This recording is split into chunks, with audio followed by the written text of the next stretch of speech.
Iran dilaporkan telah mengajukan proposal baru kepada Amerika Serikat untuk membuka kembali Selat Hormuz dan mengakhiri perang. Dalam usulan tersebut, Iran menawarkan untuk menunda negosiasi nuklir demi fokus pada penyelesaian konflik.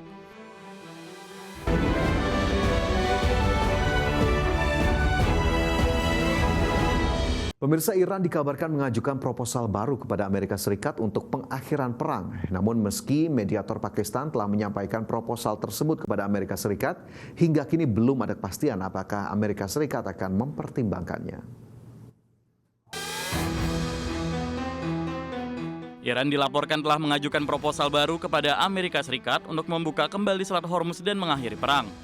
Dalam usulan tersebut, Iran menawarkan untuk menunda negosiasi nuklir demi fokus pada penyelesaian konflik. Rencana yang disampaikan melalui mediator di Pakistan tersebut menyerukan perpanjangan gencatan senjata agar kedua pihak dapat mengupayakan penghentian pertempuran secara permanen. Adapun pembicaraan terkait nuklir akan dilakukan di tahap selanjutnya, yakni setelah Amerika Serikat mencabut blokade di Selat Hormuz. Meski mediator Pakistan telah menyampaikan proposal tersebut kepada Amerika Serikat, hingga kini belum ada kepastian apakah Amerika Serikat akan mempertimbangkannya. Upaya untuk melanjutkan perundingan damai sempat terhenti akhir pekan lalu setelah Presiden Donald Trump membatalkan rencana kunjungan utusan Amerika Serikat. Dan di saat yang sama, Iran menegaskan tidak akan bernegosiasi selama masih berada di bawah ancaman. Pada Sabtu lalu, Trump mengakui adanya proposal baru dari Iran. Ia menyebutkan Teheran segera mengirimkan proposal sesaat setelah Trump memerintahkan para utusannya untuk membatalkan perjalanan ke Pakistan. Walaupun gencatan senjata sebagian besar telah bertahan sejak awal April, kedua negara masih mempertahankan blokade di Selat Hormuz. Hal ini membuat jalur distribusi energi utama tersebut praktis tidak dapat dilalui. Berbagai sumber IDX Channel.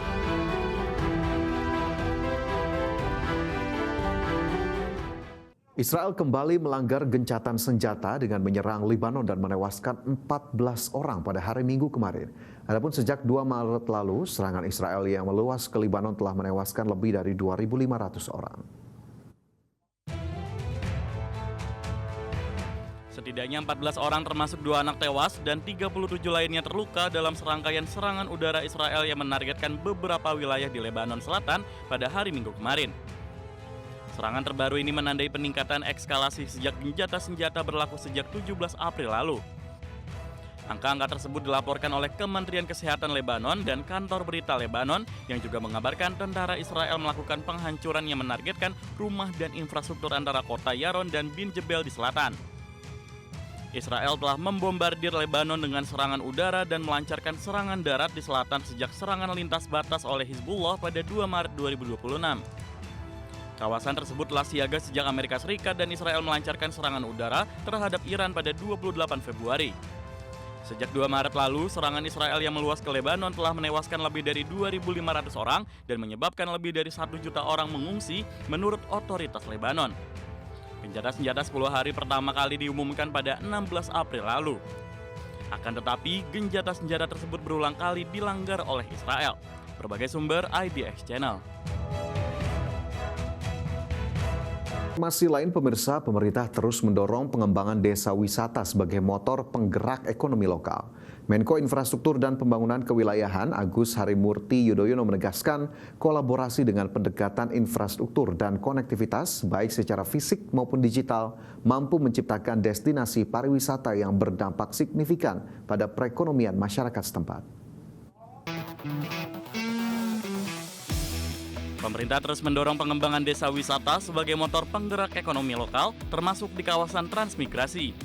Menteri Koordinator Bidang Infrastruktur dan Pembangunan Kewilayahan, Agus Harimurti Yudhoyono, menegaskan pentingnya integrasi pembangunan infrastruktur dan konektivitas dalam mendukung sektor pariwisata. Menko AHY menyampaikan bahwa pendekatan tersebut diharapkan dapat memperkuat potensi destinasi wisata di berbagai daerah melalui sinergi lintas kementerian dan lembaga. Dan kita ingin mengisi ruang untuk terus mempromosikan pariwisata sebagai destinasi yang terus dijaga agar bisa sekaligus menumbuhkan ekonomi bagi masyarakat di berbagai daerah. AHY menambahkan bahwa kolaborasi dengan pendekatan infrastruktur dan konektivitas, baik secara fisik maupun digital, mampu menciptakan destinasi pariwisata yang berdampak signifikan pada perekonomian masyarakat setempat. Jakarta, Stephen Patinama, Fihir Fauzia, IDX Channel. Hubungan ekonomi Indonesia-Singapura terus menunjukkan kinerja yang kuat dan konsisten. Pada tahun 2025, nilai perdagangan bilateral mencapai 32,86 miliar dolar Amerika, tumbuh positif 3,9% dalam 5 tahun terakhir. Adapun di tahun ini, Indonesia-Singapura kembali memperkuat kemitraan strategis yang berorientasi ekspor dan impor. Menteri Koordinator Bidang Perekonomian Erlangga Hartarto secara khusus bertemu dengan Wakil Perdana Menteri sekaligus Menteri Perdagangan dan Industri Singapura, Gan Kim Yong di Singapura. Pertemuan strategis ini semakin memperkuat kerjasama perdagangan bilateral Indonesia dan Singapura. Dalam catatan Kemenko Perekonomian, struktur perdagangan kedua negara saling melengkapi, di mana ekspor Indonesia didominasi energi dan komoditas bernilai tinggi, sementara impor mencakup energi olahan dan teknologi.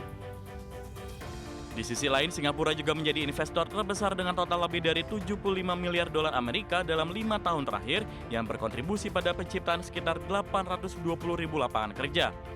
Khusus di tahun 2025, investasi Singapura tercatat mencapai 17,4 miliar dolar Amerika. Sedangkan nilai perdagangan bilateral 2025 tercatat mencapai 32,86 miliar dolar Amerika, tumbuh positif 3,9% dalam 5 tahun terakhir. Menteri Koordinator Bidang Perekonomian Erlangga Hartarto menegaskan Singapura yang menjadi mitra strategis hingga saat ini masih sebagai tujuan ekspor terbesar kelima dan sumber impor terbesar kedua bagi Indonesia. Di mana kemitraan Indonesia dan Singapura ini semakin diperkuat melalui retret pemimpin antara Presiden Prabowo Subianto dan Perdana Menteri Lawrence Wong pada 2025 yang menghasilkan berbagai kesepakatan strategis lintas sektor. Kedepan, retret 2026 di Jakarta diharapkan memperluas kerjasama termasuk di bidang ekonomi hijau, riset, kesehatan, hingga pengembangan SDM. Kemitraan strategis Indonesia dan Singapura ini juga didukung oleh platform Six Working Groups atau 6WG. Kolaborasi terus didorong di sektor investasi, industri, transportasi, agribisnis, dan pariwisata. Dari Jakarta, IDX Channel.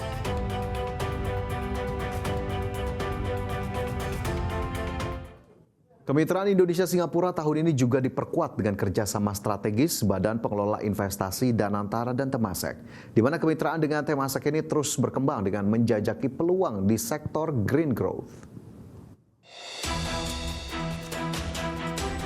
Menteri Investasi dan Hilirisasi sekaligus CEO Danantara Rosan Roslani bertemu dengan CEO Temasek Mr. Dilhan Pilaisan Rasegara. Pertemuan strategis ini membahas perluasan kerjasama energi terbarukan, infrastruktur listrik lintas batas, serta pengembangan kawasan industri rendah karbon.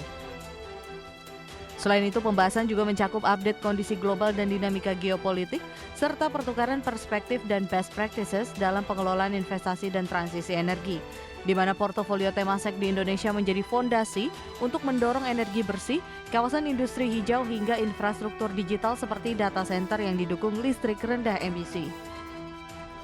Rosan juga menegaskan kolaborasi ini akan memperluas investasi Temasek secara bertahap dari proyek yang sudah berjalan menuju inisiatif transformasional yang memperkuat hilirisasi, meningkatkan daya saing ekspor, serta menciptakan nilai tambah dan lapangan kerja di dalam negeri.